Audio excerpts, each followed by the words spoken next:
All right, so I think we can just straight up make this episode the playoff predictions. Who we got winning the championship, who we got losing in first and second round, who we might be disappointed in, who might finally show up and prove himself. So, all right, let's not waste any time, right? Who is it that you have win the championship? Who's your pick right now for the 2022 NBA Finals winner? I guess. I think we're gonna start right there. I mean, go down the first round, second round. He jumping to the steak. I mean, like a little appetizer. He jumping to the steak. What you want to talk about? Some teams that made it out the first 8, or teams that made it out the little play-in AAU tournament kind of thing? Or I mean, we can start from the first round if you want. Yeah, let's start for the first round. I don't even know it's crazy because I don't even know. Man said, all right, man said, let's start the first round. I don't know. That's my point. That's crazy because I don't even know like the seeding right now. Like I know, of course, like the top 6 seeds. Okay, so we got Warriors. Let's start there. Warriors and Nuggets. Warriors. Even with or without Steph, you're saying regardless. Well, it doesn't matter. Without, it doesn't matter. Warriors in 5. In 5 even. That's heavy. Nah, that's the truth. I got Warriors. I got Warriors coming out of there. I mean, I think especially if they add Steph back and have him ready for game 1 and the rest of the series, of course, it's definitely the Warriors.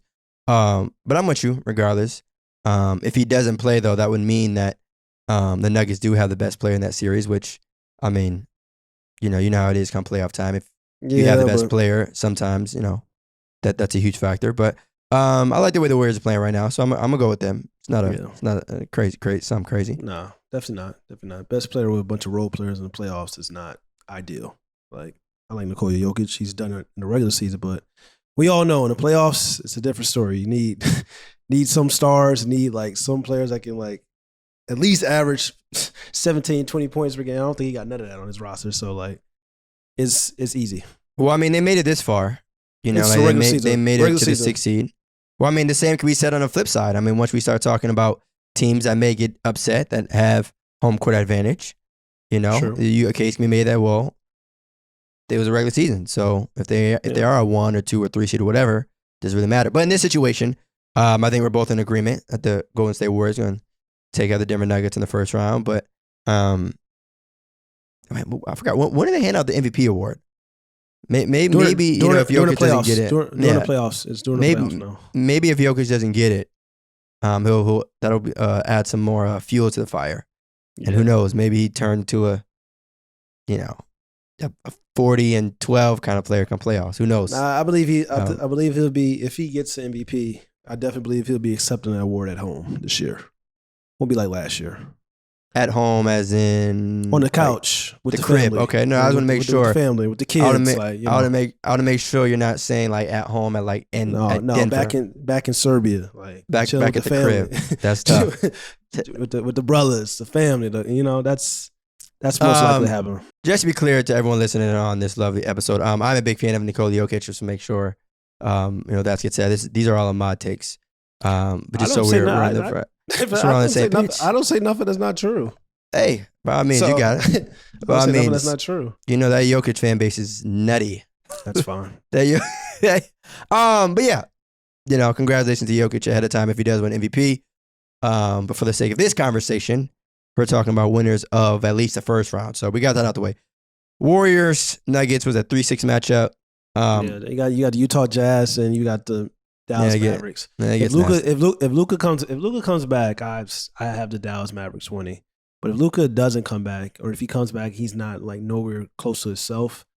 I think the Utah Jazz are finally gonna like what probably go to the second round. Yeah, go to the second round. Like, what are we saying here? I was trying to see if I could give him more love, but it was just like, go to the second round.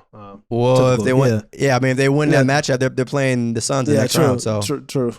So So there's that. Or who knows? They could be playing.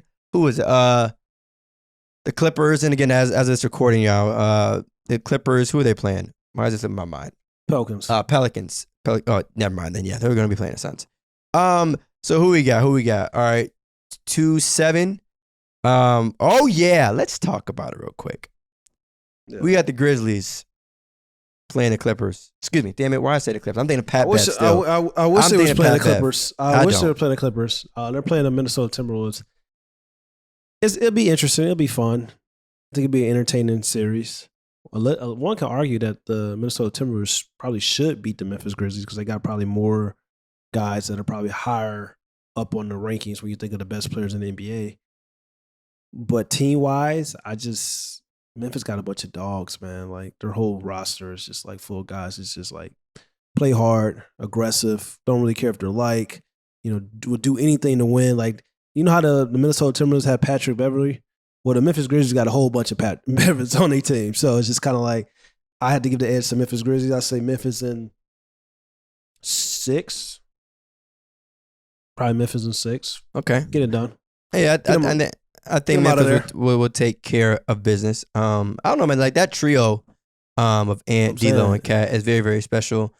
And then you add a player like Patrick Beverley, who has been to the playoffs a good amount of time. I know people had their mixed feelings about Patrick Beverley, whether you feel like okay, he talks too much, the antics and all that. But at the end of the day, you can't knock the fact that he's been to the playoffs that many times. And the truth is the truth. But I will say though, that matchup, right? That matchup between Pat Bev and John Morant is the one that I'm looking forward to the most. I got the Grizzlies winning, but that right there is going to be one that's I think going to be pretty special. And honestly, I would say very rarely, do we have one of the best players in this series be an X factor, right? But to me, I think the X factor is Cat. I really do because, with him really being on an even bigger stage now with the playoffs and now really having a chance to prove himself against a team that a lot of people feel like they can beat.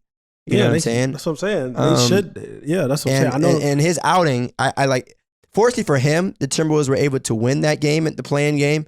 And obviously, they still would have been able to play another game in the play-in tournament had they lost because they were 17. But just still, like, I'm sure he wouldn't want to go out the way he did with his performance in the play-in tournament. So now he'll have a full 7-game series to kind of prove himself. Yeah, he needs to show up. I think he's going to show up. I think he's going to be fine. It was a lot of scenarios, outside factors that people talk about these guys are athletes and you got to be mentally tough and stuff like that. But sometimes life is life. You know what I'm saying? Especially when you have some of the things he's been dealing with during that day or whatever. So because it was like I'm not gonna get into all that, but it was a lot of stuff going on. It was a lot of stuff going on with Cat. So like I said, it should be a hard-nosed fought series because, like I said, talent-wise, if you look at the top 3 guys on the Memphis Grizzlies compared to the top 3 guys on the Minnesota Timberwolves, it's kind of like the Minnesota Timberwolves have the advantage in that aspect, but it's just kind of like, are those 3 guys going to show up each and every night? And if they're going to show up each and every night, if they do, then this series may go 7. If they don't, then the Memphis Grizzlies probably get it done in 6, maybe even 5. That's what I'm seeing right now because they play hard as a team, the Memphis Grizzlies. They have a bunch of guys that don't really care about the numbers and the stats. They just want to win. So you need that. And they know Ja Morant's a superstar. I think Ja's going to show up. But it's sometimes like a great team can beat great individual talent. Like we saw that historic. We saw it with the Dallas Mavericks against the Miami Heat. So it's just like they had all this great talent, but the Dallas Mavericks was the better overall team, and they were led by their superstar, Dirk Nowitzki. So similar to the Memphis Grizzlies, they have that great team, and they have that superstar in Ja Morant. And the Minnesota Timberwolves, they have big three, individuals that can really go out and shine. So it'll be interesting. Yeah, I mean, the Timberwolves definitely have talent. But I think the irony is, neither of these teams have a great amount of playoff experience. True. Right. Yeah. And so usually you might make the case that a team isn't ready, right, for the playoffs, or the team, doesn't understand the difference between the regular season versus the postseason, how to change that level of play. But the thing is, that's going to be the case for both these teams, really. Yeah. You know what I'm saying? Like like Anthony Edwards is 20, right? Like, and even though we saw, Ja, perform postseason before, it's like this now with them being a 2 seed, the expectations are a little bit different. But again, I still have Memphis coming out of the first round. But hopefully we can see at least one big game from Anthony Edwards. I want to see at least one 40-point game from Anthony Edwards in the first round. Just one. You talk about the Just X one. factor. You said the X factor was Cat. I think the X factor is D'Lo. It's been the X factor probably all year with the Minnesota Timberwolves. When he plays well, they are really tough to beat. When he doesn't play well, they're easy to beat. Like D'Angelo Russell is a guy who shows up in big moments. His game is pure. He can hit every shot on the basketball court. He can facilitate. He can pass. Like he has a handle. He plays his own pace. Like he's very, very great. You know what I'm saying? But when he plays like that, D'Lo we saw with the Brooklyn Nets, the Memphis Grizzlies can beat probably anybody in the Western Conference. But like if he doesn't, that's the thing. So I think he is the X factor. Like he has to play well. He has to show up because like if he can show up like he did the other night, they're very, very tough to beat. If he doesn't, then they're probably gonna lose in 5. Yeah, I hear you. And the thing is too, right? Like the Grizzlies aren't the Clippers. And that like when, there were certain things I feel like the Timberwolves were able to get away with. You know what I'm saying? Like Cat being in foul trouble, not playing that well down the stretch. And so I say that because if that happens against Memphis, I think they're going to take advantage of that. Think right? So? Oh yeah. I mean, it's not even just a matter of like, okay, I have the utmost amount of confidence within the Grizzlies just based off, I have way more confidence in them than what I saw from the Clippers. Yeah, I mean, you can make the case that, again, Cat being their best player, he fouled out with a good amount of time left in that game. It wasn't like it was 30 seconds. It was a good amount of time left, and they still weren't able to get it done. So, I mean, I don't think that's going to fly, especially if Grizzlies have home court advantage. Yeah, I mean, you got to understand also, like, and that's when you're playing in a one, single elimination style game, and then your team has home court advantage. That's a big factor as well. Like Minnesota benefit from having that home court advantage. Like if I feel like if they played the Clippers probably, 10 times, I'm probably going to get advantage to the Clippers. But you know what happens? It's a play-in tournament. It is what it is. But I will say that what Memphis Grizzlies doesn't have that the Clippers did have, when you talk about Cat getting in foul trouble, it's just like Clippers had Ty Lue. You know what I'm saying? Like probably a Hall of Famer coach, excellent at X and O's, like excellent at taking like guys, best player out the game. So it's just kind of like, is Jenkins going to be able to do that with Cat the same way that Ty Lue did against the Minnesota Timberwolves? So we'll see. It's going to be interesting. It's going to be definitely interesting. You're right. But to your point though, I mean, you bring up home court advantage. That's exactly why I'm saying that though. Yeah. You know what I'm saying? Like Minnesota had the luxury of having that quote unquote 6 man as a crowd. That's not going to happen against the Grizzlies. Mm-hmm. Obviously, they're going to have a minimum of 3. You're right, unless they still won, but who knows? But you bring up Ty Lue, and I can't wait to switch over to the Eastern Conference, and there's another coach that I feel is going to cause fits for individual players, but we'll wait for that. All right, so the last one on the West. I mean, we don't really need to waste much time on this. Phoenix Suns versus whoever, the Pelicans or Clippers. Again, as of this recording. Yeah. That play game still has to be played. I have Phoenix Suns. I think we'll probably be in agreement, but I think the only thing that might be debatable is a number. Yeah. If they play the Clippers, I'll say 5, and that's just out of respect for Paul George. Actually, no, I'm gonna say 6. If they play Clippers, I'm gonna say 6. I'll say 6. I'm gonna say 6. I'll say 6 too. I'll say 6. Pelicans. Get the brooms. No. It's broom season. It's broom season, without a doubt. It's broom. No, I'm not even styling. It's broom season. It's broom season with them. I was going to give them 5 as a benefit of the doubt. Yeah, maybe CJ or maybe BI has a game where it's like, okay, yeah, no, yeah, but then they got Michael in terms of on the defensive end from the Suns, so it really might be curtains. It's broom season. So okay, pack them up. All right, second round. So we got all top 4 seeds winning. So in that second round, you'd have 1-4. So you'd have who is that? Phoenix versus Utah. Here we go. Phoenix versus Utah. Versus, who am I? What? I said here we go. I'm saying, all right. I'm saying here we go, not from a team perspective. No. Okay. I'm saying here we go from a matchup perspective. Oh, that's fine. Get the brooms out too. That's heavy. That's heavy. Don't not They brooms. get Not the, brooms. they probably get the Not brooms brooms. out. Not brooms. Maybe, if not the brooms, 5. Gentlemen's You- Week. I think they're getting the brooms out. You saying the Suns win the first 8 games at a playoffs? I don't even. Yeah, That's how I you can feeling? That's I think. Hey, man. That's how I'm feeling. Actually, that's how I'm feeling. If they play the Pelicans, get the brooms out. The Clippers, probably not. If they play the Utah Jazz, get the brooms out. If they play the Dallas Mavericks, I'm giving Luka a game. But you get the brooms ready. Get the brooms ready. Donovan Mitchell and Rudy Gobert, this is their last playoff run. One of them going to be in a different jersey. I don't know who it's going to be, but it's a wrap for that. Like, I be seeing Donovan Mitchell's facial expression at the end of every game, close game that they be losing. He looked like he be having tears in his eyes. Like, he's just like, yo, what the hell is going on? What are we doing? Like, it's bad. It's bad in Utah. Like, they ran their run is almost over. So I could definitely see the Phoenix Suns, depending on the matchups, 8-0 after the second round. Easy. I think they're that dominant.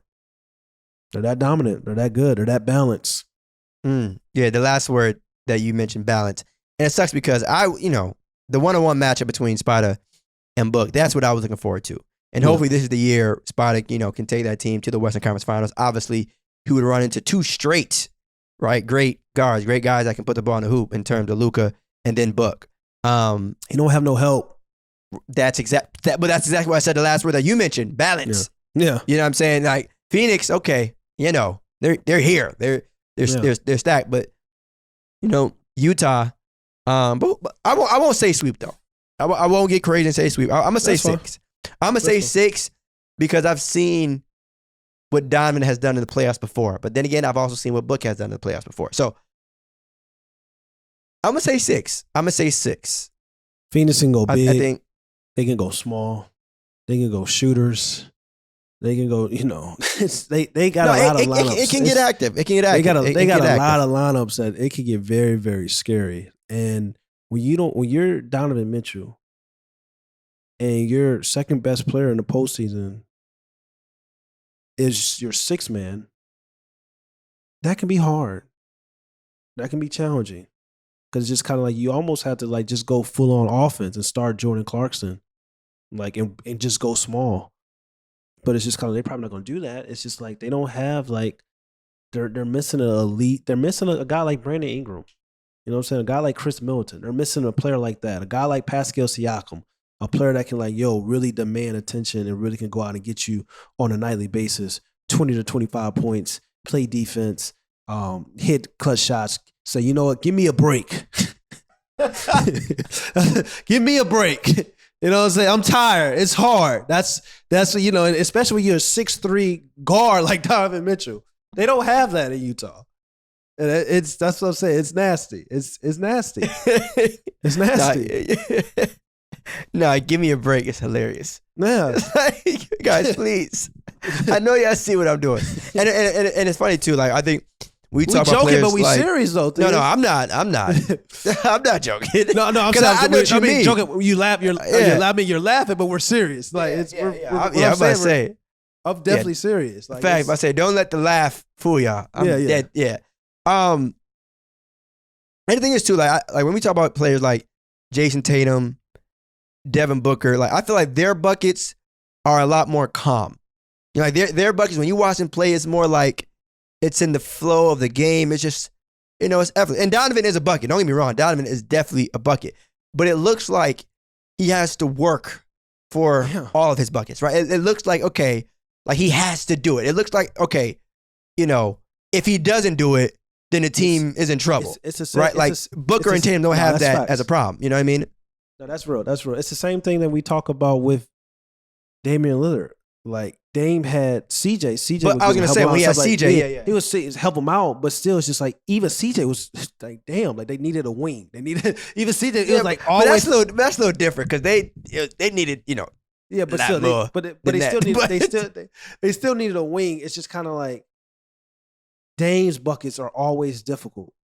Donovan Mitchell's buckets are always difficult because they don't have like an elite wing, a 6'8", like two-way stud that can like take some pressure off, guard the opposing best player on the opposite end of the court. Also, like get buckets in isolation, get buckets and be a 3-level scorer. Like they don't have that. The Utah Jazz don't have that, and also like the Portland Trailblazers never had that with Dame and CJ. So it's just kind of like they need that. But it's just like when you're paying a max contract to a traditional center that has no post moves. You know, it's funny. I'm it's sorry. like, I it's, no, for real. That has no post moves. It's just kind of like, and becomes a liability in the playoffs. It can get, and sometimes may not even play in the playoffs because they may run them off the floor if the teams are going small. It can be challenging. It can be difficult. It can be hard, and that's why I feel for Donovan Mitchell. But you know, it's funny. I know we like to say that he's a traditional center because he's 7 feet tall and he's a big man and he's not out shooting threes like everyone else. But at the same time, he's not even that. Okay, go ahead. You know, no. You feel me? That was an alley. You know what I'm saying? It's He's almost not even and again, he's very talented. Like I'm all for players doing their role, right? I think so many people have expectations for Rudy Gobert to the point where it's like, oh, he doesn't do this, he doesn't do that. Well, sometimes it's good to focus on what it is that he does, right? Because he is, despite what people say, he is a vital piece of that team, right? I do want to give him some flowers. You know what I'm saying? But I think in terms of expectations of like, can he be the number 2 option on a championship team? Or should more be expected of him? Or the thing is, you brought up the contract situation, right? Like, it's one thing to analyze players from our 5 versus your 5. But then it's another thing to sit here and say, like, yo, we value you so much that we're going to give you all this money. Now, if that's going to be the case, then damn it, some value should come in return. Some value that is like, okay, we're paying you to be the second best player on the championship team. I don't think that was the case when, you know, again, Rodman secured his bag, so congrats. Of course, but like, come on now, I don't know what is expected. Paying a supermax contract for a guy that's like a Tyson Chandler is what the Utah Jazz are doing. That's what Rudy Gobert is. Like, he's a Tyson Chandler. He's like, and plays great defense, and that's just. I wouldn't even say it's like that. I wouldn't even say Tyson. Hell no, because Tyson was like an anchor. Tyson was like, one, he's a champion. You feel me? Yeah. But Tyson like really controlled the defensive end of the floor. You know what I'm saying? Like, Rudy Gobert is a great great rim protector. I know defender is a little, toss up for me. Rudy Gobert is great at getting blocks. Rudy Gobert is great at defending the rim, protecting the paint, help side, all that. Tyson Chandler was like the leader of a defensive end, right? Like, he was the anchor. He was like really controlling everything on that side of the floor. Like, there wasn't no like, okay, you just can't throw lobs over Tyson Chandler and that's it. Like, nah, like if Tyson's on the floor, he's impacting every single person on that side of the court. You know what I'm saying? Like, so there's a difference. Tough. It's tough. Like, the Mavs don't win that championship without Tyson Chandler. You know what I'm saying? Like, it's crazy. There's levels. Rudy Gobert just needs a new situation where he can go and like, we can forget like thinking of him being the second best option on the team. That's why people talk about he needs to go to a situation where it's just like, okay, we know Luka, we know this person, we know this person. Then it's Tyson Chandler, like third, fourth, maybe like double type of player. Like, then we'll see, like, okay, but yeah, like basically supermax contract for DeAndre Jordan. Like, that's what, and Rudy Gobert is not really catching lobs like DeAndre Jordan with the Clippers or whatever. But that's kind of essentially what we get for like Rudy Gobert. And even like in the playoffs, unless you have like a point guard like a Trae Young or like a Chris Paul that's really like getting Rudy Gobert, like, creating opportunities for him, he can be like a very big time liability. And not saying Donovan Mitchell can't create and Mike Conley can't create, but it's levels when we talk about overall playmaking ability and stuff like that. I mean, the players you just named, of course. No, I'm saying. That's the type of like player he needs to play with, like a Luka Doncic. He probably look better with Luka Doncic. He probably look better with Trae Young and stuff like that, because they're gonna create offense basically for him. You know what I'm saying? Like, basically that's what it is. And it's just like Rudy Gobert, you getting all that money, a max contract to basically, like I said, not have any offensive post moves, can't dump the ball down the block, say, go give me a bucket. Like, it's tough. It's very challenging. It's tough. The game is a game. The game is a game. Man. All right, so that was a 4-1 right in the second round. We got Suns beating the Jazz, then moving down to the bottom tier. You got 2-3. You got Grizzlies, Warriors. Yeah. 6. Who's the winner? Warriors.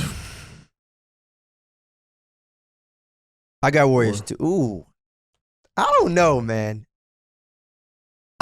Let me ask you this: who do you think is going to feel like they have more to prove, the Grizzlies or the Warriors? The Warriors. It'll be a failure if the Warriors don't make the least of Western Conference Finals. It'll be a big time failure, at least. Because at the end of the day, you got 3 Hall of Famers. At the end of the day, you got a number 1 overall pick. At the end of the day, you got probably the most improved. You talking about the Warriors?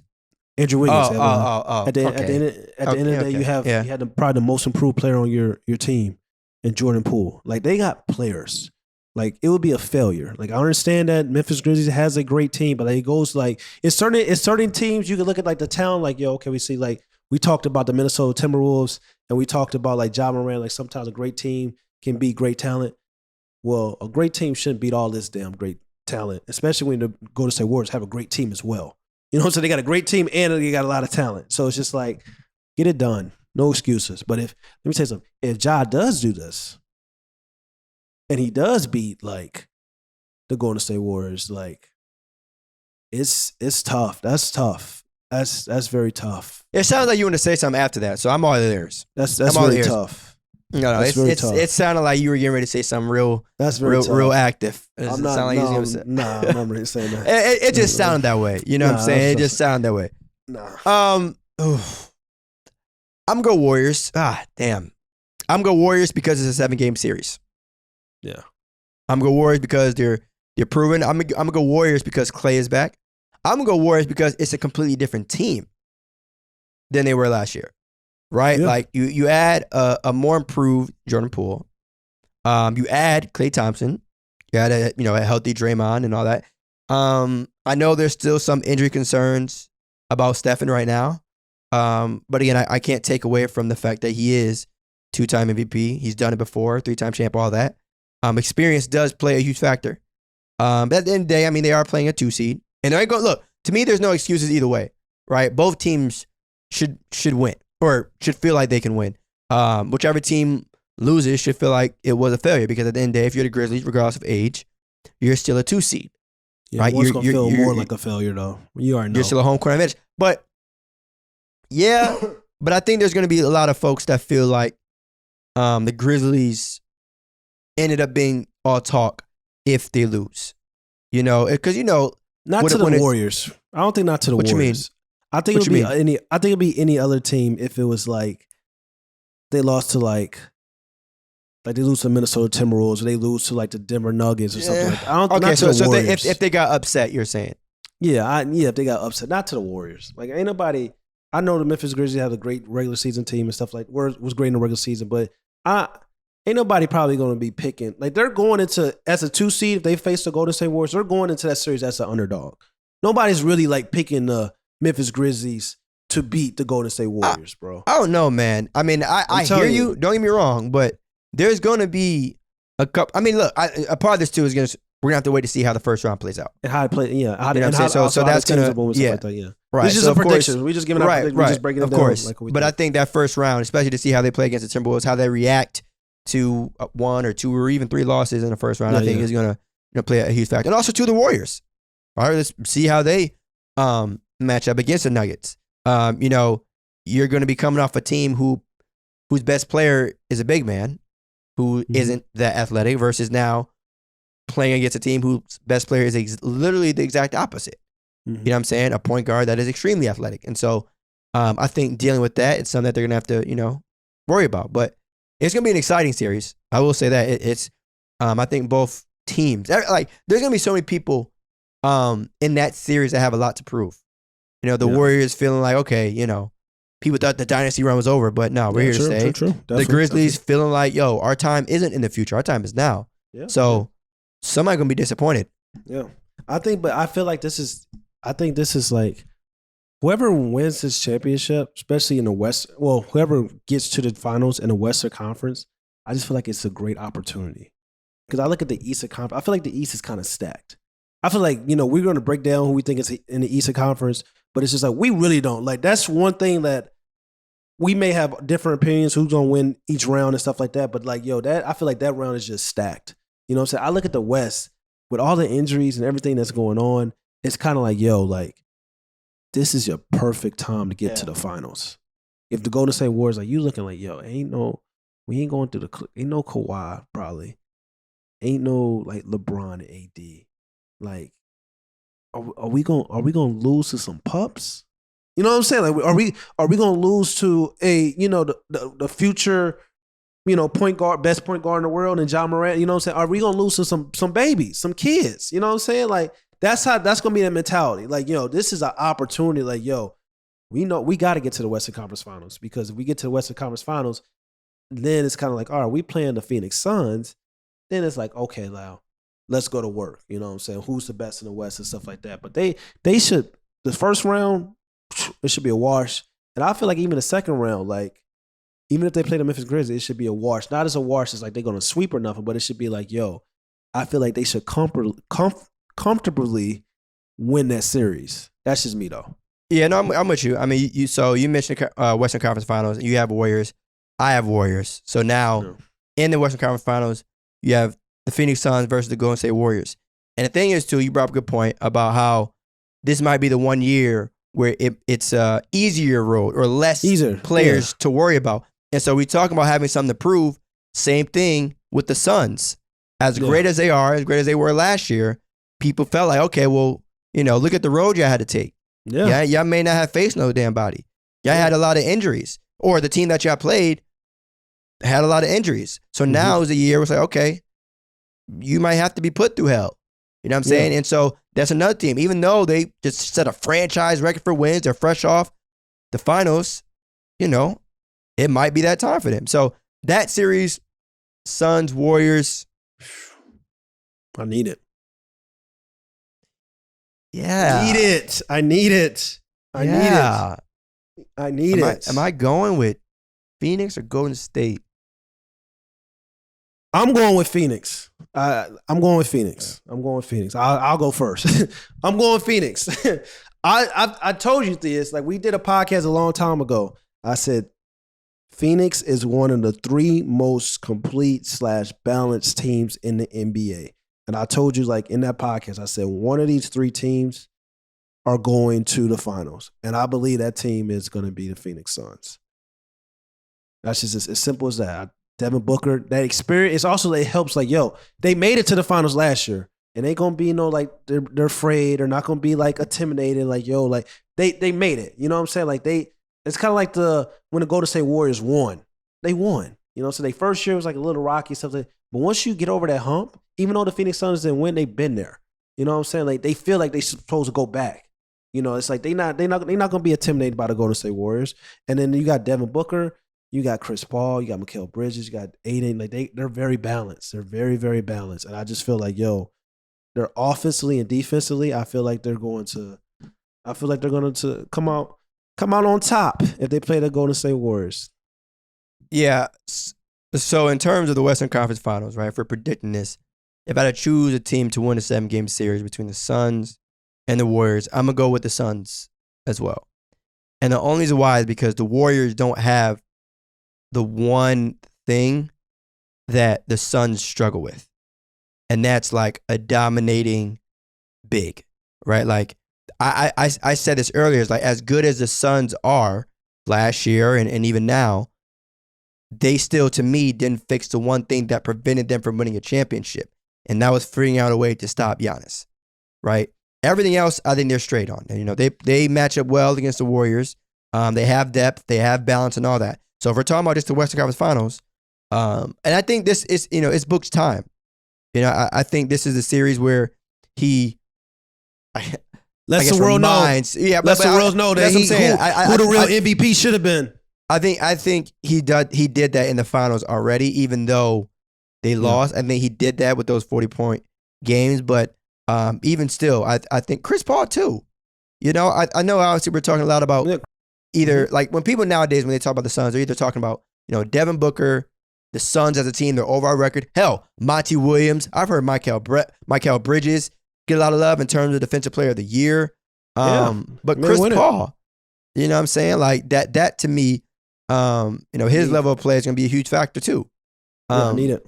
It's definitely not a tough thing for me. It's going to go 7. I think it'll go 7 too. I think it will go 7. Because those boys from Golden State, man, I think they really have a lot to prove. You know, literally all of them. It's crazy. It's crazy.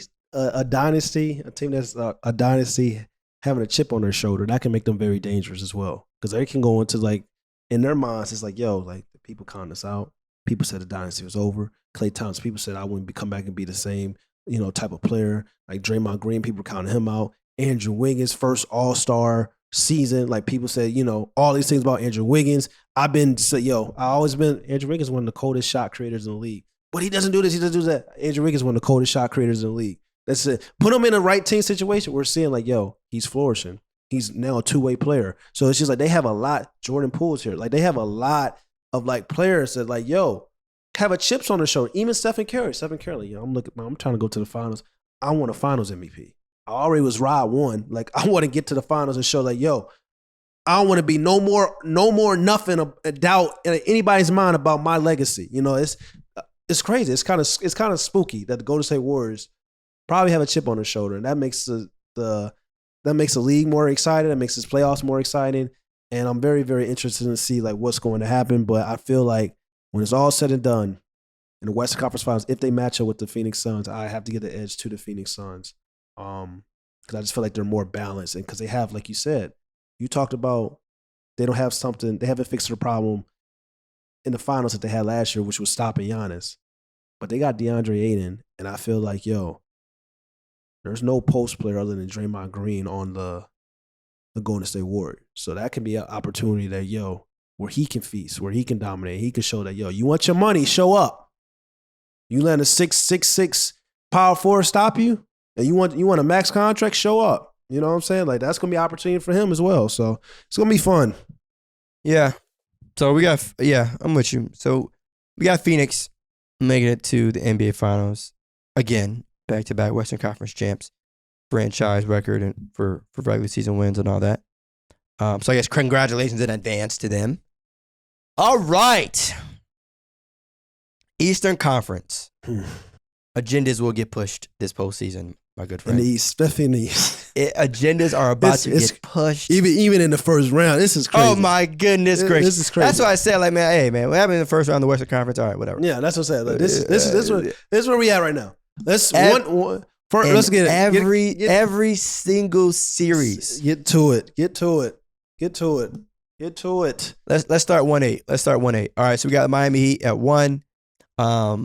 That 8 seed will be the Atlanta Hawks versus Cavaliers. Versus the Cavaliers.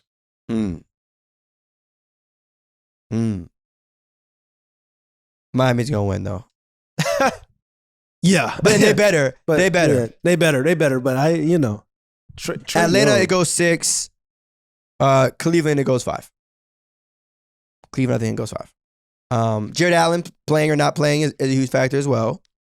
So he may be back. Yeah, it's so funny. It's so funny. I'm not gonna name drop on this, but these people know who they are. I was talking to someone about the Cavs versus Nets game. The plan. Who do you think was gonna win, right? And they was like, well, Jared Allen isn't playing, so I think the Nets might win. And I'm like, that's your damn reason? Not because Kevin Durant is still walking the face of this earth. Not because Jared Allen got hurt, but it's like, and that whole Evan Mobley got hurt. Like them Twin Towers, kind of like. Oh! To be very clear, no shade, shade or no disrespect to the Cleveland Cavaliers. I am impressed, amazed, and I applaud them for everything they did this season. Yeah. Let me tell you something.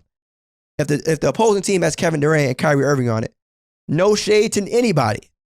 But if I'm making my prediction, the first name on my mouth isn't going to be Jared Allen.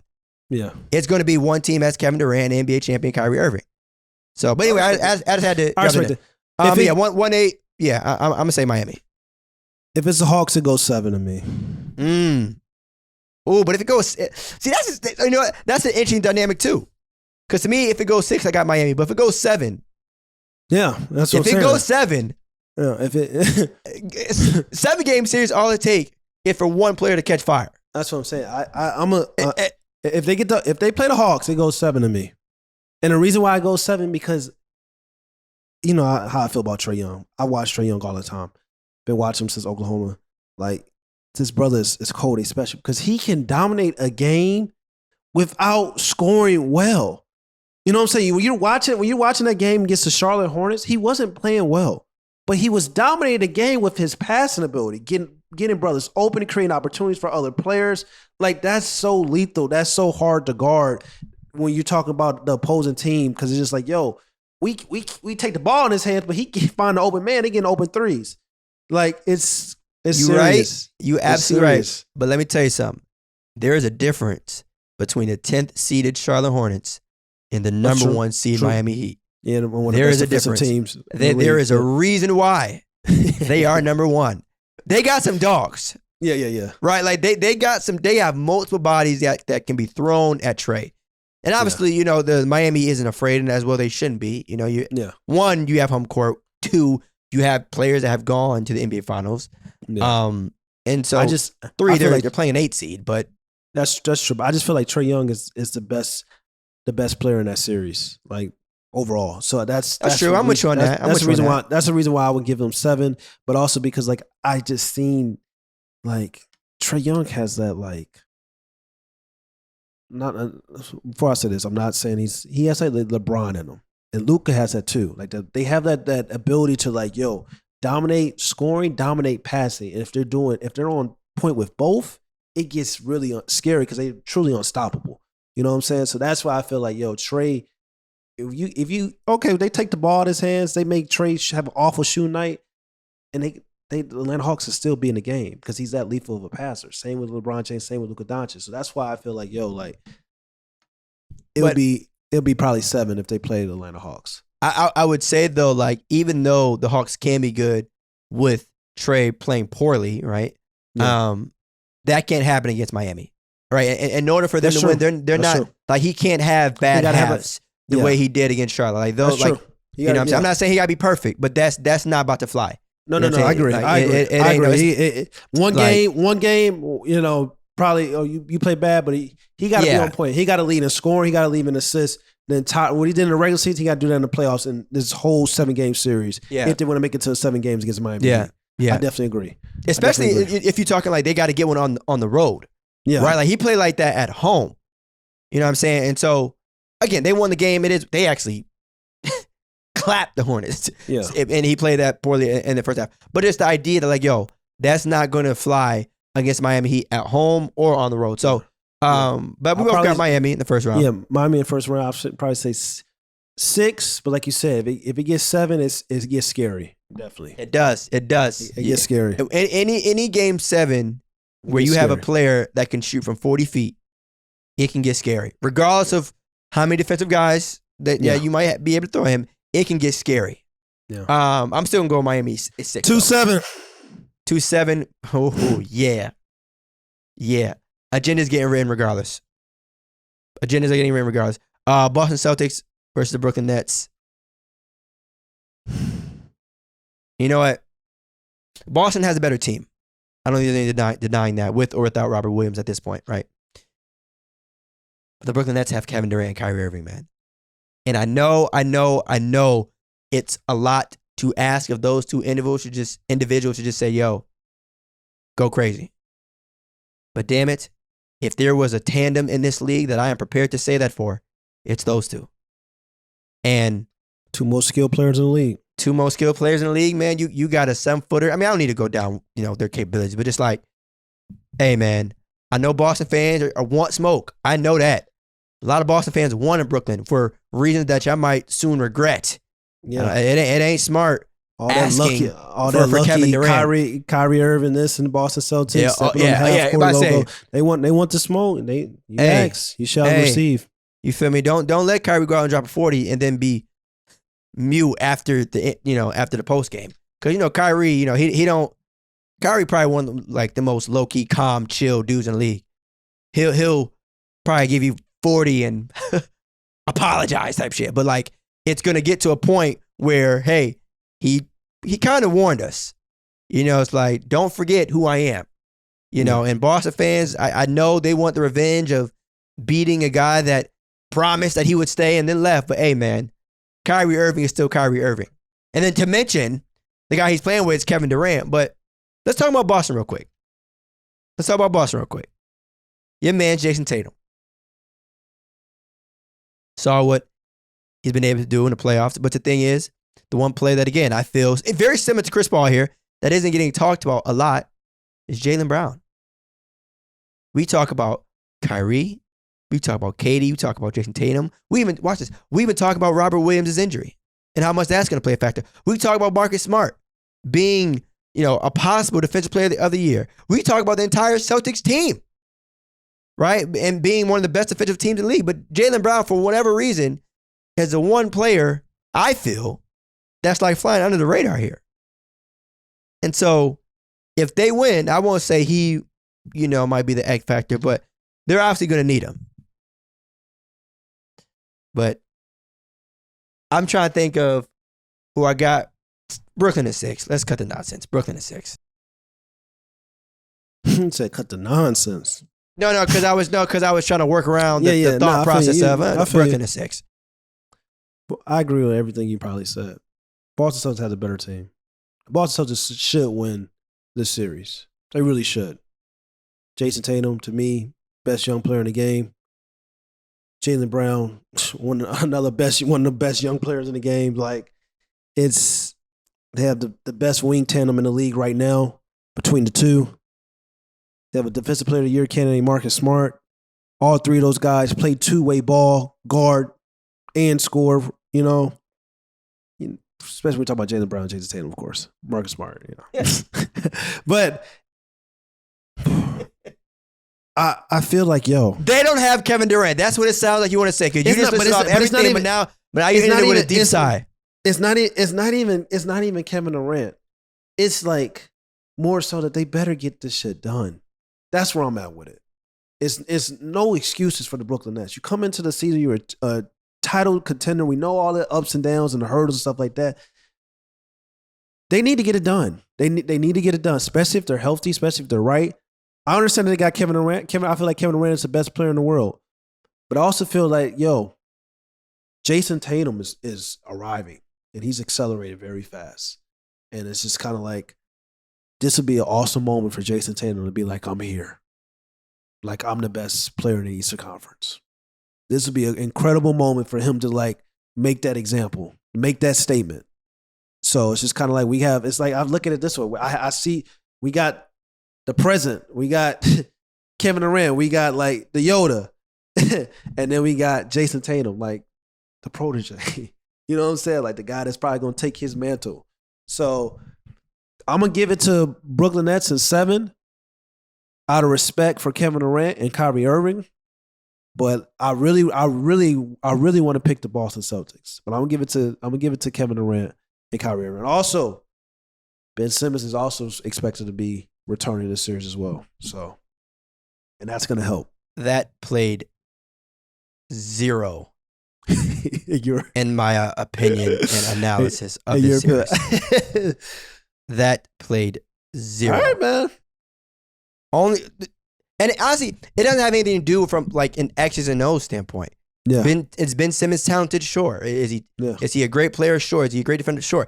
At the end of the day, this is still his first game, right?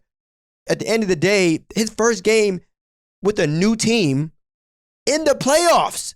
Right, and he's that just shows you how talented that brother is. But that just shows you how talented that brother is. He's gonna play. He's gonna probably come in. And he's gonna get 25 to 30 minutes if he's healthy, fully healthy. That's what it is. Because his impact. Well, he can come in and he doesn't have to score. He can just strictly defend. You know what I'm saying? That's gonna take some pressure off, and that's gonna help the Brooklyn Nets. Go guard Jason Tatum, go guard Jaylen Brown. Make that shit hard for him. He's he's the best defender. To me, when he's healthy in the NBA, without question, I don't even think it's close. So if he could just go do that, you ain't got to worry about scoring. You ain't got to worry about pass. Just go guard for 20 minutes. You know what I'm saying? Just go guard him. That can help. I'm trying to think of a good comparison to what Ben Simmons can be for the Nets, a bigger Patrick Beverley. That's a big. Ain't nobody in this situation. Fortunately for him, ain't nobody. No, you're not in Philly no more. So no one is expecting you to go out and get a 20-point tripped up. No one is expecting you to be a legitimate 2 option on a championship team. Now we're just Or like, yo, bigger- just slow down Jason Tatum. To be honest, a bigger Draymond. That's a taller, more athletic version of Draymond. That should be his role on this team. Yeah. Be a defensive anchor guard 1 through 5 on the basketball court, passive vision. It's crazy. Like, he's one of the best players at getting guys open threes, and also he's elite in the fast break transition. Like, that's what I'm saying, bro. If he could just come in and do the things he's already good at, whether it's like from 20 to 30 minutes a night, especially, check this out, especially in the second unit. He got shooters. Kyrie Irving, Kevin Durant can be off the floor. Steph Curry's on the floor. You got Patty Mills on. You know what I'm saying? Like, man, shout out to Joe Harris. You know what I'm saying? I wish like, I wish. Yeah, if Joe Harris was still, that's what I'm saying. Went out for, hey, it's crazy. You run that, Ben, just going. That's what I'm saying, bro. It's definitely rooting for you, Ben. Yeah. Definitely rooting. In all seriousness, like I said, the only reason why I say that is because he hasn't played. Yeah, that's all it is. At the end of the day, this is still the NBA. Right, and so you're dealing with guys who have been training, conditioning all season long and have been playing basketball all season long, and now to be inserted and playing against a 2 seed and expected to lock down Jason Tatum, or even slow down. Just go play down, this. Guard Jason Tatum.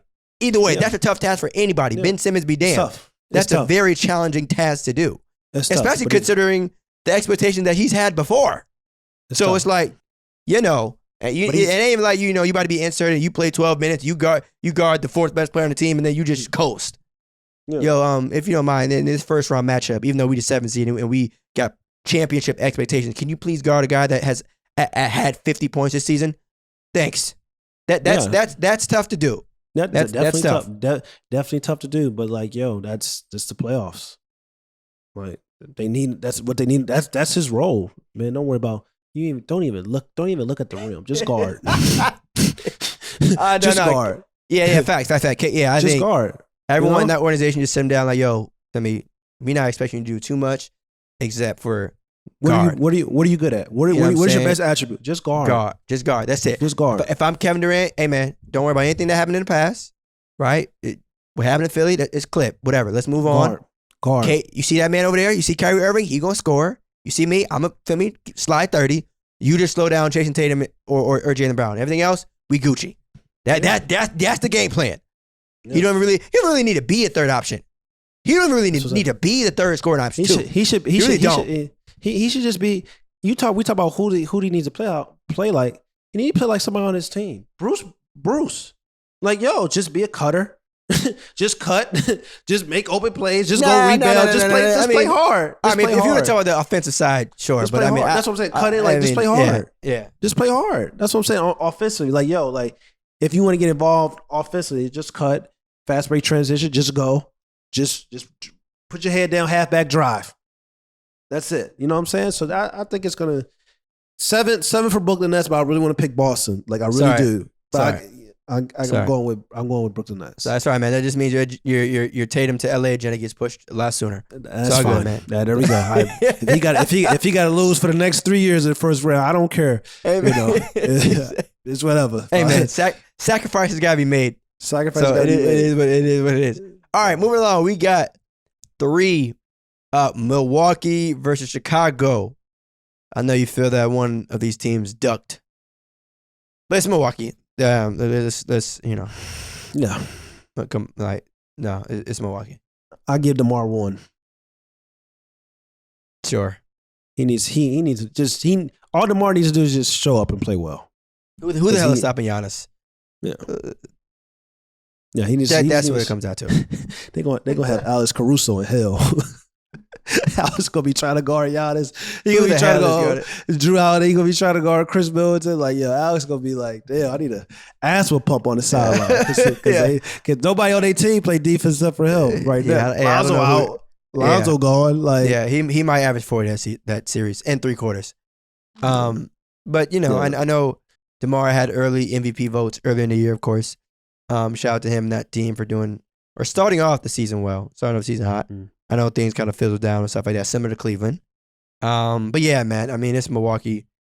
I'll give you a legitimate sweep. I think they'll snatch one. Five. Yeah, I'll give DeMar 1. Out of respect for DeMar, to make sure we clear. Zach needs to show up. This is his first playoffs. Like, hopefully he plays well. Who knows? Like, they got some hoopers. If they can just. They just need to compete. It ain't a who knows. They just need to compete. Maybe they can get 6. Maybe they can get 6 if they compete really hard. Maybe.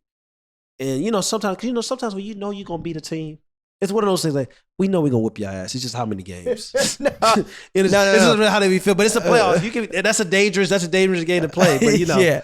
But still, and also too, I don't think even though Milwaukee could feel like that, I don't think they haven't done just They not the 2017 Warriors. Yeah. They not peak LeBron James. There's a certain level of player or team that you can feel that way.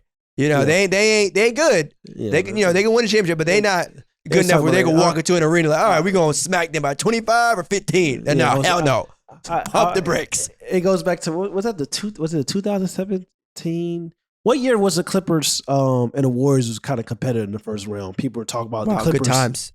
The Clippers were going to beat the Golden State Warriors. That Kevin Durant was. Yeah, but even then, wait. Wait. Are you talking about when Kevin Durant was on the Warriors? Yeah, when Kevin Durant was on the Warriors and the Clippers were the first round, and it was like Pat Beverley and stuff like that. He was like, I get a little tough with Pat Beverley and stuff like that. But like really, I'm. I'm Kevin Durant. When he came out and said that's serious. Everybody was like, the Clippers are going to actually upset. And I was just like, yo, stop it. Then Kevin Durant came out the next game and dropped 40. Real shit. That clip of Pat Bev talking about Kevin Durant after a game is hilarious. I gotta send it to you at some point. Where I think it was Pat Bev and Lou Will. And Lou Will was like, yeah, we tried. Yeah, that's what Pat Bev is like, yo, it's Kevin Durant. What the hell you want me to do? It's like, yo, that level of greatness is like, yo. That's serious. That's serious. I definitely get you saying it's different levels when it comes to teams. Like, I don't even think it's a handful of teams. Like I think it's probably like 3 where it's like, yo, really? Like they're they did. But the Bucks may be one of those though. No, because I feel like they kind of they didn't push they didn't push the gas a lot this regular season. Because I just feel like they're just trying to get healthy and get right by the postseason, top 3 seed and stuff like that. I feel like they could have been a number 1 seed. And they almost were a number 1 seed because it was so close. That's just it though. Like them not keeping their foot on the gas or them not being a 1 seed. That's not the same as the Warriors. Yeah, true. I'm talking. I think literally, if they really, really want to get in their bag, they probably could have blew out some teams by 30, all the time. You know what I'm saying? Like just. I legitimately think that if Kevin Durant, were told Steph, Clay, and Dre, like, yo, on some real shit, like let's really embarrass these folks. Like let's not coast. Like let's really, really be on some, dominating and piss some people off type shit. I don't think the Bucks can do that. Either way, we got Bucks, Chicago, Bucks beating them in the first round. 4-5. Our friends up north. Let's talk about it. Ladies and gentlemen, the Sixers might lose in the first round. It might not even be a debate. It might not even be close. Not even be a hot take, really. It's not even a hot take, really. This might be the first time in a very long time where we can say that a team might get their ass whipped in the first round, but they can also win the finals. I'm dead serious. Am I lying? Hey, let's not get carried away. You feel me? This is crazy. This is crazy. You feel me? This is still a team with James Harden and Joel Embiid. Let's not get too crazy. Yeah. But at the same time, you going to go up against a team that's well coached and Nick Nurse. You going to up against a team that still got some champions over there now. You going up against a team that ain't got nothing to lose if we really want to take it there. A lot of people saying the Raptors might win, but let's be clear. Ain't got nothing to lose. They playing with house money. Ain't nobody saying, hey, if they lose first round, then shit, they stink. But the Philly, oh man. It may get nasty. Oh man. It might get nasty. Especially if it goes 7 and they lose, like Joel especially if they lose that first game. Joel Embiid and James Harden may need security out the Wells Fargo Center for their own fans if they lose this series. Like it's crazy. Like it might get nasty, and it's crazy because like you said, the key is not even a player on the Raptors. It's Nick Nurse. It's the coach. He's the X factor. He's the X factor. Like he's gonna really he's gonna make things a living hell for Joel Embiid, which means James Harden is going to have to get it done. whether it's like we talk about Luka Doncic, LeBron James, Trae Young, whether it's scoring, whether it's passing. Now, for the first year since OKC, James Harden didn't score 40 points in the regular season, which is like really crazy to think about. James Harden, one of the most elite scorers the history of the game has ever seen. It's kind of what you talked about this, like, James, it ain't going to just be your passing. It's going to have to be your scoring. And not just your passing and scoring. It's going to have to be that for, like, not just this round, the next round, and the following round. You can't beat Steve Nash right now. You got to beat James Harden. Like, this whole, like, that's what I said. Like, I feel like that's going to be, like, what he's going to be like a Steve Nash going forward for the rest of his career, like average 20 and 10 right now. But James, you got to score. I need you to be 30 and 10. Like, you got to be Houston James, or something 25, 27, 3 to 4 made threes per night, 8 to 11 assists. Like, yo, like, if they want to really like compete and win a championship, because right now they don't have a third. Tyrese Maxey is their third option, and Tyreek's, I feel like over the course of like James Harden, once he signs a max contract with the Philadelphia Sixers, like, that's going to help him age more gracefully. But he's not a legit third option right now, really, when we talk about to rely on in the postseason. It's supposed to be Tobias Harris. That's clipped. So that means it's more pressure on James Harden. He's going to have to show up because they don't have like really a big three right now. Like Tyrese Maxey in the future, he showed, we talked about that, his capability in the regular season like that. But like right now, it's a big two. It's Joel Embiid and James Harden. Show up. Get it done. And James, you're going to have to score. Yeah, he's got to score. He's got to dominate, like scoring and passing. It's as simple as that. Yeah, you bring a good point. We need Houston, James Harden. Yeah. But I think, no, what's scary is that, like, we can see James Harden beat Steve Nash. We can also see, like, James Harden beat T-Mac. Or this idea of, like, being someone who's great at facilitating and get you 12, 13, 14 assists, but at the same time be someone who can give you 40. But I think, again, to your point, he has to be more so on that 40-point side, right? Like, I get it. We ain't seen that James Harden really all year, though, Tiz. That's the thing. Is it, you know what I'm saying? Like, we haven't seen that all year. It'd be different when we talk about like Houston and stuff like that. And it's just like you want it more like you couldn't wait 3 weeks. That's what happened with the Kyrie Irving situation. It was basically 3 weeks. You couldn't wait 3 weeks. You wanted out. You want to go to play with the Philadelphia Sixers, who were the number 1 seed, right? During that time and all that good stuff. And it's just kind of like, James, it's different being the third option when you got Kevin Durant and Kyrie Irving. They can do a bunch of scoring. You can facilitate, and then, it's so much pressure the teams guarding and doubling them, and you're hitting like open 3-point shots. But no, that's not going to happen in Philly. You're the second option. Some nights you have to be the first option, especially when you got a Hall of Fame coach, potentially a Hall of Fame coach in the future.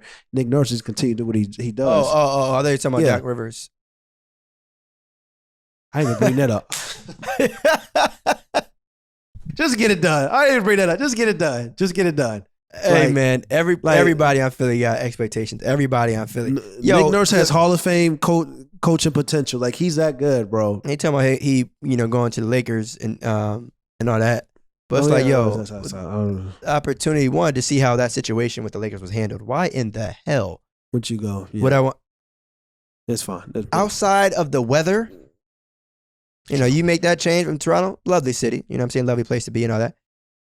But yeah, Hollywood, but What do you think there is? Like, I'm going with Raptors in 7. Man said like he was depressed. I am depressed because I shouldn't even feel comfortable enough saying that, but I do. Like, it's like, damn. I'm with you. Like, I shouldn't, yo. Here we go. Philly in 5. Whew. Philly in 5. I'm going to say that because I think people, myself included, just now, are getting so hyped up at what the Raptors can do, right? Yeah. We're getting so hyped up, like, okay, maybe they can do this. The possibilities. We've seen, right, what James Harden and Joel Embiid can do. And I think, again, just like voting fatigue and all this, like, you get so comfortable when a player has been dominating for so long, like, even the slightest drop-off might get blown up to like, it's still James Harden. You feel me? It's still Joel Embiid. You're not gonna do this to me. What you mean? You're not gonna make me emotionally come back. I'm just saying. And especially too when we consider who they're playing. Yeah. Even though Pascal and they got guys who have one championship, Nick Nurse one championship, they're not playing a dominating player like Giannis. They're not playing a dominating player like LeBron James. They're not playing a 3-time champion like Stephen Curry. They're not playing a 2-time Finals MVP like Kevin Durant. Had they been playing those type of guys, shit, I might be looking to my left and my right. But at the same time, let's not get it twisted. They still got the 2 best players in this series, right? I know people are going to say, well, they can throw this and that. That's James Harden and Matisse not playing on the road and all that. Cool, I'm with you. I identify that. But at the same time, Joel Embiid is still an MVP candidate. Joel Embiid is still the first big man since Shaq to win a scoring title, right? Like James Harden is still an MVP. James Harden has still gone to the finals. So I get it. Like we want to get hyped up with emotions and everything like that. But at the same time, these brothers have proven. So I'm going to go with Philly in 5. And it's crazy thing is, I'm going to go with Philly in 5. It's crazy because I feel like it go 2 ways. I feel like the Philadelphia Sixers, for a confidence standpoint, they need to, if they win this matchup, I feel like they can go to the Eastern Conference Finals. It's kind of like what you said, like they can lose in the first round, they could possibly go to the final. Like it's crazy. But if they lose, it's kind of like, all right, whatever. So I don't know what it is. I'm gonna still roll with the the last thing I would say about the Sixers and specifically James Harden is that so many times in his career, people have made fun of him for losing stuff like that in the playoffs. But when you think about his opponents, right? When you think about who he's lost to, no one ever talks about that. Right? Yeah, like we talk about it. You try playing the Warriors. That's just not easy. You try playing peak LeBron in the finals. That shit ain't easy. You know what I'm saying? Especially when some of those times, one of your players being Chris Paul who got injured. Right? Like there's certain things. Now, the reason why I say that is because now that excuse can't be used. Right. So now we're going to have the opportunity to see James Harden play against a team where he clearly is the best player, where he clearly has a second best player that is better than everyone else on the opposing team. So ain't no excuse no more. No, it's no excuse. It's no excuse. Philly in 5. Philly in 5. I'm going to change it. Yes! I've done a great job. And I'm going to change it. I think I get so like, I didn't go through hell supporting, defending James Harden. That's what I'm saying. I didn't even the hell, but I had to it's really no excuse. I'm gonna say Philly in 7. I'm gonna switch it. I'm gonna say Philly in 7. And it's only because I value Nick Nurse so much. And the way he has those guys playing, and they got guys that are just two-way studs. They play hard. They play both sides of the ball, from the guard position all the way to the 5, and they got length as well. But I'm gonna switch it. I'm gonna go Sixers and 7. For sure. All right, so we got first round out the way. Starting back up at the top, we had Miami winning first round, coming out to semifinals. Miami versus Eastern Conference semifinals. Miami versus Philly. Yeah. Bucks versus Nets. Bucks versus. Damn. That's a good 4. Yeah, I like the playoffs, man. I like the playoffs. All right, let's talk about the first one first. Miami versus Philly. The thing is that I like about Miami is that they have so many players that can be thrown at a Trae Young, but can be thrown at a James Harden. It's not like they have just one stopper. They got people. You feel me?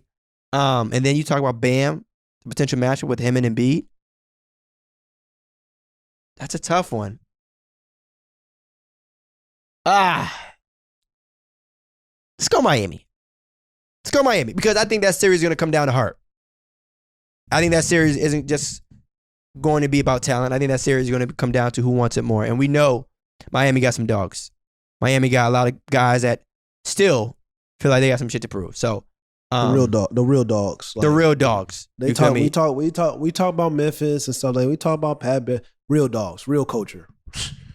Real all culture. of them too. It's so rare to have a team to have that many. You know what I'm saying? And then you talk about guys that don't even play. You got so many guys that's like, yo. I told you a podcasts ago. Like I said, there's 3 teams that are the most balanced teams in the NBA, and I said 2 of them are at least making it to their respective, Eastern Conference Finals or the Western Conference Finals. And that second team is the Miami Heat. So you got them going. I got them going. Balance, defense, shooting. They got it all. They got a star player in Jimmy Butler. I think Jimmy Butler he has something to prove as well. Like he played terrible last year in the playoffs. Like he has something to prove. Tyler Hero has something to prove. Like he proved it during the regular season. Let's prove it in the playoffs. We saw what you did in the bubble. Prove it now. Let's do it again. You show what you was about in the regular season. All right, cool. Let's do it. Let's do it now. Do when it matters the most. So I'm going Miami. And I'm gonna say 6. Miami is 6. Miami is 6. I'm gonna say Miami is 7, just because I feel like it's tough to win a closeout game when you don't have a superstar on the road. You know what I mean? And I'm gonna give Philly the benefit of the doubt. Yeah. So I'm gonna go with 7. But I'm gonna wait till after we go through the Eastern Conference, because I do have one final question. Brooklyn Nets. Brooklyn Nets. Boston Celtics. Brooklyn Nets. Milwaukee Bucks. Yeah. Eastern Conference. Man. Bucks have a better team, but this time around, they also have a superstar dominating player. Very different in terms of Celtics mentality and approach that I had, because even though the Celtics were a better team than the Nets, then they didn't have a player like Giannis. And this time, the Bucks have the better team, as well as, in some people's eyes, the better player. I know that, a lot of people still feel that it's KD, but it ain't even a debate as to whether or not Giannis is in the conversation. So I'm going to say Bucks. And am I saying Kevin Durant is losing in a 7-game series with a healthy Kyrie? That's exactly what I'm saying, actually. Bucks in 7. I saw Kevin Durant almost beat the Bucks by himself last year. He has a healthy Kyrie. I'm not down on that. Nets in 7. And it's crazy because it's like, I don't even know if the Nets going to make out the first round, because I want to pick the Boston Celtics. But it's like, it's Kevin Durant. Best player in the world. Period. And right now, best player in the world, then you have Kyrie Irving. As a healthy Kyrie Irving. One of the most clutchest players in the history of the game. One of the most skilled players in the history of the game. Got the 2 most skilled players in the world. I just have to roll with Kevin Durant. I can't see Kevin Durant for 2 years in a row, not at least making it to the respective conferences finals. I just can't see it. Well, hey, I mean, they're playing the defending champions, the reigning champs. So yeah, I mean, that's another thing. We talked about last year about like Kevin Durant almost beat the Milwaukee Bucks by themselves, but you know what? He didn't, and they became champions. Now they're champions. Like now they won something. Now they know, like, now Giannis has more confidence. Like Giannis doesn't take a step back 3 to tie the game in a regular season matchup. Last year, you know what I'm saying? He wasn't doing that. You know what I'm saying? That came from confidence. That came from winning the finals. That came from winning the game. You know what I'm saying? Like, them guys are here too, so it's gonna be fun. So you got Nets in 7. I got Nets in 7 because, like I told you, and like I told you, I keep going back to that podcast we talked about. I said it was 3 teams in the NBA that have all 3 teams. I said 2 out of those 3 teams are making it to the respective conferences finals. When we talk about the Western Conference or Eastern Conference finals, I said the Suns, they have balance. They're balanced. They have defensive capability. They have shooting, and they have a star player. Then we look at the Miami Heat. I felt like they have defense. They're balanced. They have shooting, and they have a star player in Jimmy Butler. And then we look at the Milwaukee Bucks. Defense, shooting, a star player in Giannis. And one would say, like, out of those three, how the hell is Giannis' team the one that's not going to end up in their, the Eastern Conference Finals at least? The reason why is that because of seeding, I feel like. They're going to play the Brooklyn Nets in the second round. And I feel like Kevin Durant's the best player in the world. And I think he's going to take them out. Take the Bucks out. Yeah, I mean, you mentioned the Bucks possibly, allegedly, ducking the Nets in the first round. Well, they're going to get their chance. You can run, but you can't hide kind of thing. Like, y'all going to play them eventually. Yeah. But, or maybe. Maybe. Maybe. To us, we think they're going to play them eventually. Yeah. All right, so Eastern Conference Finals. It's different. Miami versus, I have Milwaukee, you have Brooklyn. Yeah. Just tell me who's going to the finals for that. Because we both said we feel Phoenix is going for the West. Who's going to the finals? Yeah, whoever wins that Brooklyn Bucks series. Ooh.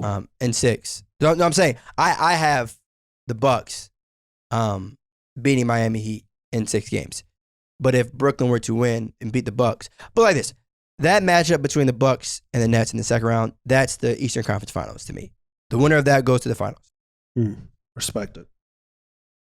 Those are the 2 best players in the Eastern Conference, the 2 best players in the world, matching up 2 rounds before the NBA Finals. So the game is a game. It is what it is. Whoever wins that is probably going to win the entire thing, actually. But, just saying. I mean, I don't think that's a hot take, but yeah. I mean, like you're talking about 2 of the best wings in the league going at it. I feel you. It's that's what the finals are for. Having a dominating, and I mean Giannis. I mean, whatever the hell we want to consider Giannis, right? A wing / big, whatever. We still don't know, but either way, him and Kevin Durant 3/4. All right, whoever wins. Now I don't see anyone on any of the remaining teams stopping them. But I would like to see a Brooklyn versus Warriors finals. I would too. I would like to see a Brooklyn versus Warriors finals. Yeah. I wouldn't mind getting active watching that. Yeah. Hope so too. I have Miami versus the Brooklyn Nets.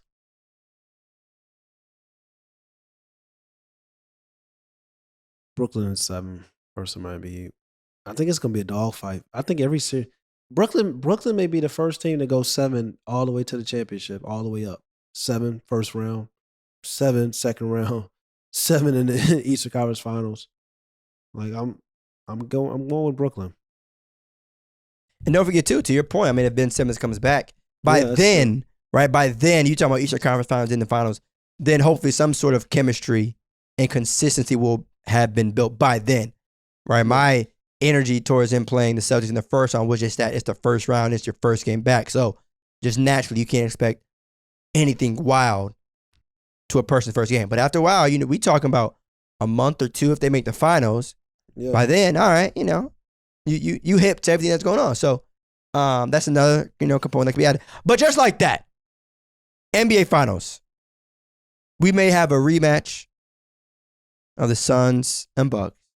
We may have a rematch between the Suns and the Nets. So are you comfortable saying that the winner of the NBA Finals will also be the Eastern Conference champions? The winner of the NBA Finals is going to be the Phoenix Suns. I think this year they get it done. I think they're too balanced. I think they play both sides of the ball very, very well. I think Devin Booker's here. I think Chris Paul, if he gets another shot at it, I don't think he's going to lose. Honestly. I really feel like Chris Paul, if he gets another shot in the finals, I don't think he's going to lose. And another reason why I feel that the Phoenix Suns are going to win is because they play the right way.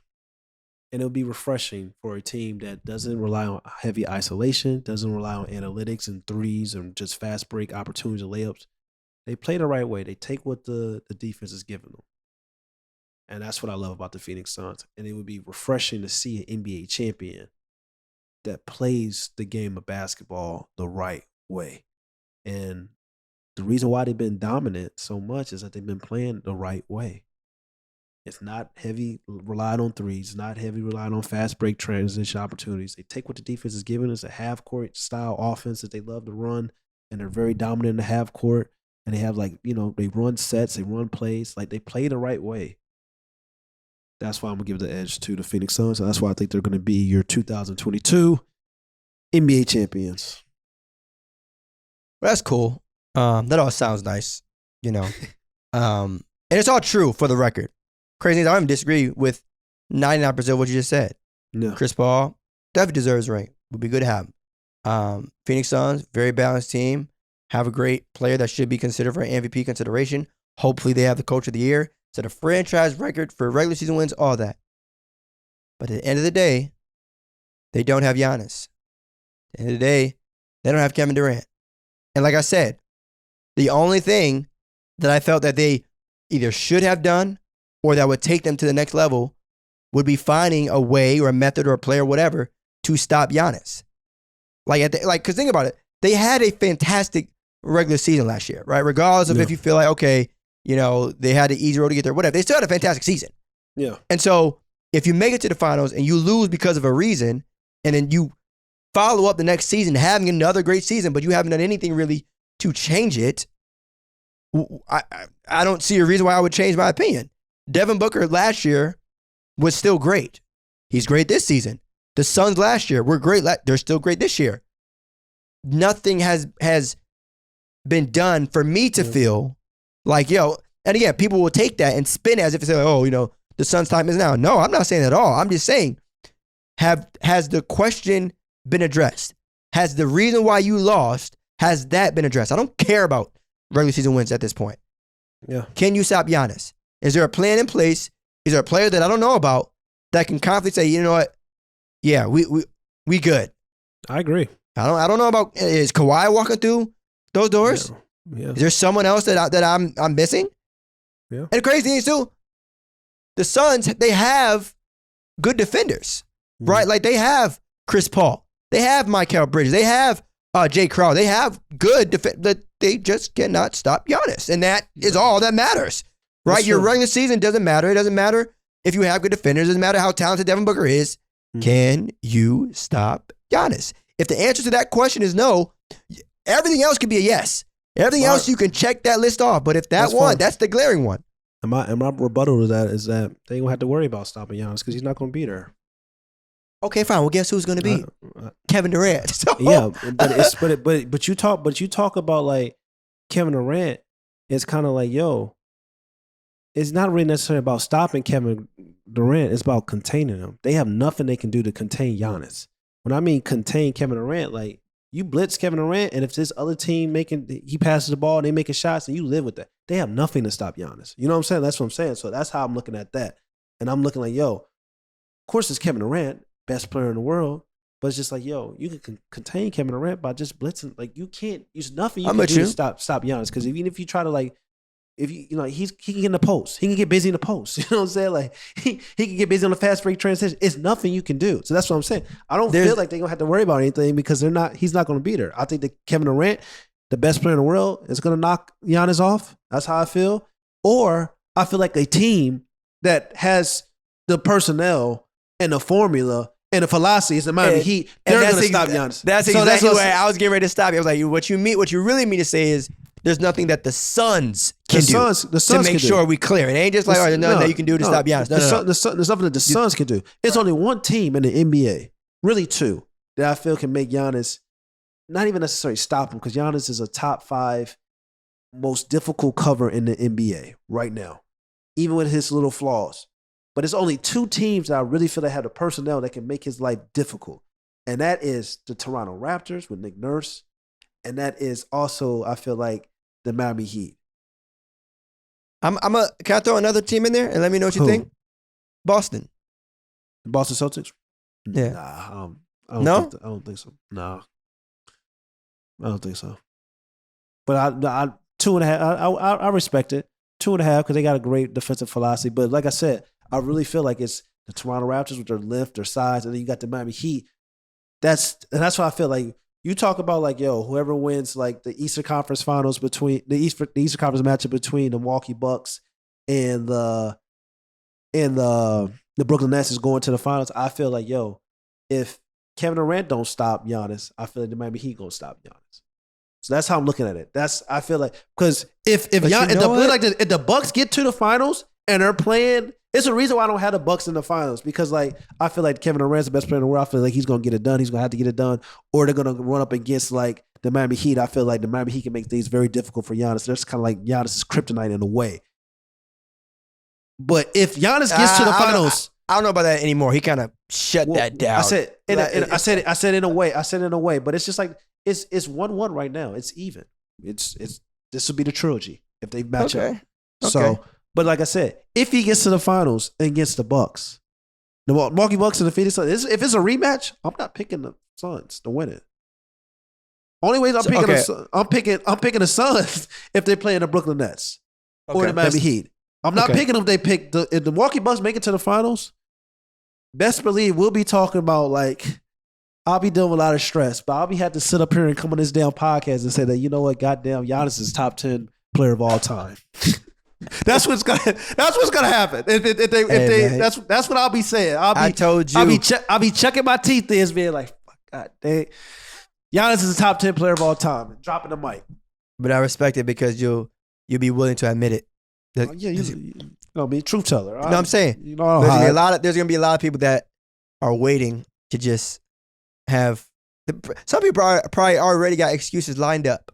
No, I ain't got no excuses. Regardless of how the game turns out, at least now we know, right? That okay, Giannis played a Brooklyn Nets team that didn't have a healthy James Harden, Kyrie, whatever. You got people that's already got agendas ready to get pushed. Agendas are something else, man. Anyway. I got the Bucks winning regardless in the NBA Finals. They're going to be crowned the champions yet again against Phoenix Suns. So yeah, good preview, good analysis. We'll see what happens. But to wrap up this episode, instead of a cap or no cap,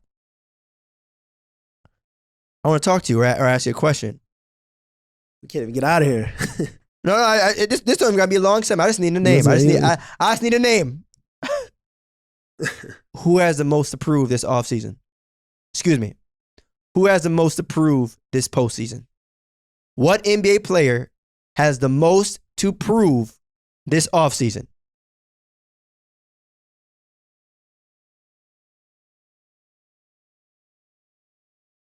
James Harden. Thank you. It's just one. I'm going to use a different person, but you go ahead.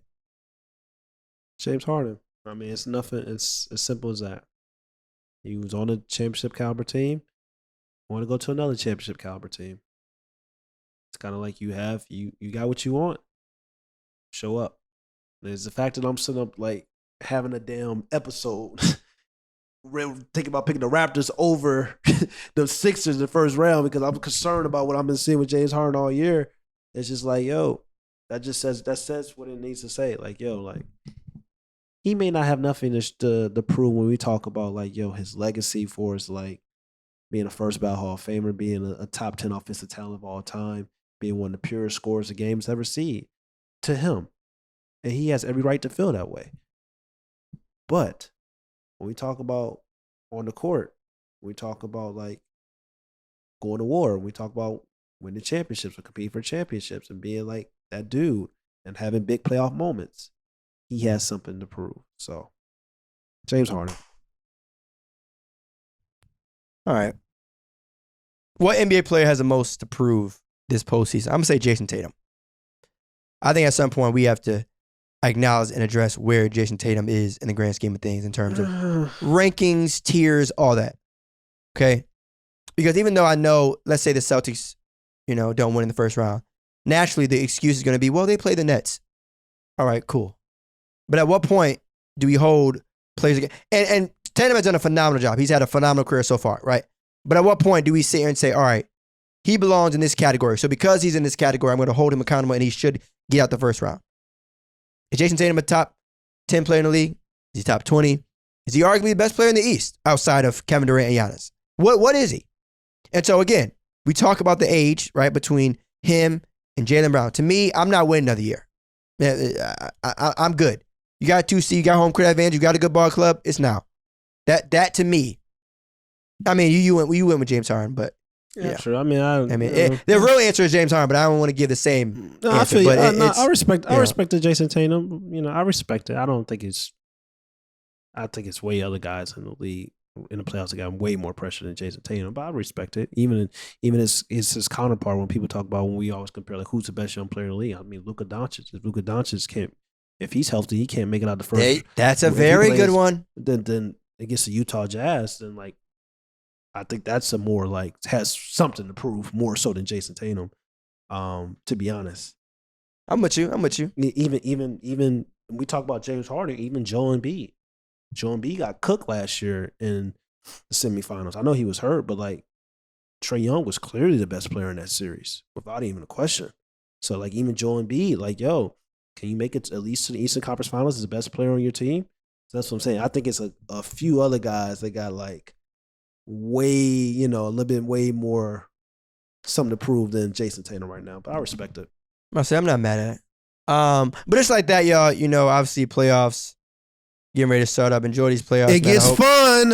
It's about to get real crazy. Agendas are about to get pushed. Not on our end, of course. But, certain things will be adjusted based off the play that happens in the playoffs. But, yeah, make sure 5-star rating. All right, Apple Podcasts as well as Spotify. Blessings to everyone that listens on Facebook. Much appreciated. Subscribe on YouTube. All right, subscribe on YouTube. And just like that, y'all, we gone. Enjoy these playoffs. Peace. What's up, y'all? It's Theus McBee. Make sure you go follow No Pump Fakes on YouTube, Apple Podcasts, Spotify, and wherever you listen to your podcasts.